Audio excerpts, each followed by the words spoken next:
and welcome to NADA. I'm Christine Genier.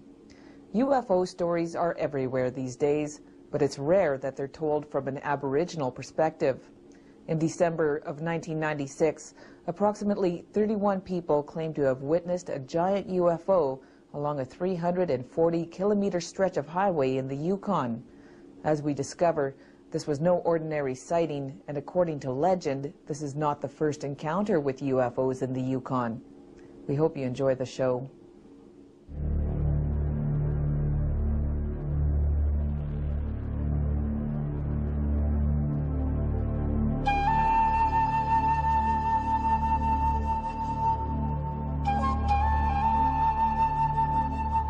Until recent times, the histories of Canada's Aboriginal peoples, especially in Yukon, was not recorded in written form. Their stories of creation, how they viewed their world, and major events throughout time have, for the most part, been passed along through the oral storytelling tradition. Some stories told around campfires since time immemorial are of strange entities or spirit beings who interacted with humans. Other stories suggest beings who manifested themselves in various aerial phenomena, such as lights or clouds in the sky, sometimes taking locals to strange and distant worlds. These stories were told and retold long before the Roswell UFO incident of 1947, and while anthropological in nature, the stories foreshadow many of the UFO phenomena observed around the world over the past 6 decades.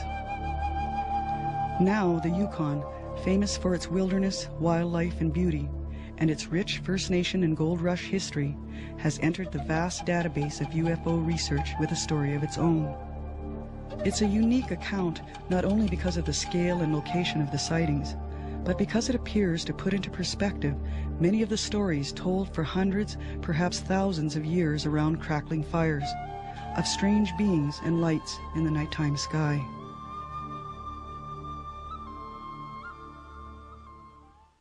This story unfolds not around a campfire, but on a lonely stretch of highway. This is the North Klondike Highway. It is a 541-kilometer stretch that begins in Whitehorse, the capital city of the Yukon Territory, and runs through several communities and gas stops before ending in Dawson City, the hub of the Klondike Gold Rush of 1898. At certain times of the year, travel along this highway can be a long, lonely experience, especially at night. On a cold winter evening in 1996, over 30 people witnessed an event that would leave them wondering what they saw and questioning their own reality. Travelers on this highway spot something out over a lake that makes them skid to a stop. Around the same time that evening, in 3 different communities in the region, several people witness an object hovering over their villages, leaving them shaken, and in one case, face down on a bridge, trembling with fear. This strange event was investigated and recorded by Martin Jacek, founding member of the Yukon UFO Research Society. At Fox Lake, the first sighting was around quarter to 8 in the evening. Then at the main sighting there occurred around 8:30. In Carmax, it was 7 o'clock. Some indications there might have been a 10 o'clock sighting as well. The village of Pelly Crossing, it was 9 o'clock, and in the village of Mayo, it was around 10 o'clock. For Danny Skookum, the evening starts out like any other. Traveling from Whitehorse to Carmax, he notices that although it's cold outside, it's a clear and cloudless night. At around 8 p.m., he approaches the southern tip of Fox Lake. He sees something out of the corner of his eye. To the northwest of his position is a white light. Not thinking too much about it, he continues on. To him, it looks like a vehicle is shining its headlights on a curve of road. But he knows there's no road, not out over the lake where he sees the light. Keeping an eye on the light, Danny passes 2 vehicles heading in the opposite direction. The lights from these vehicles interfere with his vision for a moment, but when his eyes adjust, 3 rows of lights slowly disappear behind a hill. To his astonishment, the lights appear to be part of a larger object. He continues on his way, thinking what he'd just witnessed looked like something out of a Star Trek movie. But this is not a movie. This is very real. We refer to the witnesses to protect their names as Fox 2 or 1 or 3. Fox 2 and Fox 3, they were driving along the lake, and they came down this hill here, and all of a sudden this huge row of lights appears, a UFO actually. They could see the outline of the top and bottom. And I noticed, as I look across that lake, I noticed there's something huge in the air. I thought that there was no way there's a helicopter out here, especially in the winter. Or I don't think a helicopter would be flying late at night. Or I don't think a jet plane would be flying that low or staying one place in the air. They stop about 500 or 600 meters apart, and the UFO slowly goes over the lake. But you can see the lake and the mountains, roughly, and how huge it was over there. The size of it, I would say, is as big as a football field. And it got even bigger when it got closer. As the object moved directly over him, the witness, referred to as Fox 2, got out of his truck and stared up into a bright light. As you see now, when I seen up, it's so bright though, with kind of like a saucer shape, like as it went over. It's bright, has lights all over underneath, but it had lights on the side too. As you see, you can see clearly see little windows, like almost like on the side. You see under it, kind of like a plate, almost like a long plate or whatever underneath, like when it went over. The witness tries to use a two-way radio in his truck, but when he turns it on, all he can raise is static. What is that? I was wondering. I couldn't fit. And the radio went all buzz, wouldn't work. Couldn't get through on that. At the same time, his cousin scrambles for a disposable camera. By the time he finds it, the object has disappeared. I looked at both ways of the road and I noticed there was a lineup of vehicles, people looking. Their eyes just huge. I don't know how long I stayed there. Just stand there in shock, I guess, before I went back and my cousin went and asked, "Are you okay? Are you okay?" And yes, I went back, got back into the truck and just started up and kept going. And at the same time, witnesses Fox 4 and 5, they came around this corner here and they saw this huge row of lights going across the lake out here. And then they recall going past here and seeing Fox 2 and 3. So we know that both sets of witnesses saw the UFO at the same time. Witnesses Fox 4 and 5 are a couple. They have a baby in the back seat of their car.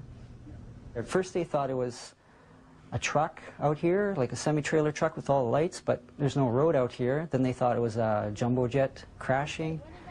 Then no, it wasn't that. Then when they realized it was UFO, they got scared. The wife wanted to go back, stop, you know, and then, but there was a truck ahead of them, so they decided to continue on, and they lost sight of it as they went into the tree area here. I heard stories a long time ago from other people. They see things following their vehicles.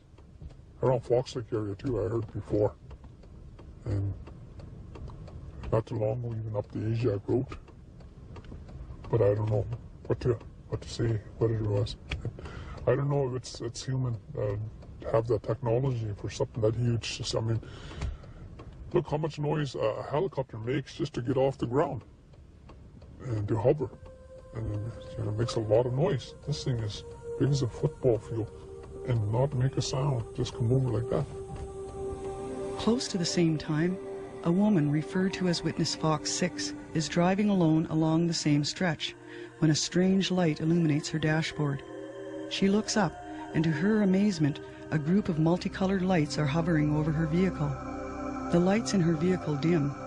The music she's listening to garbles. She watches until each of the lights seem to go out. She drives on, confused, not sure what she's just witnessed.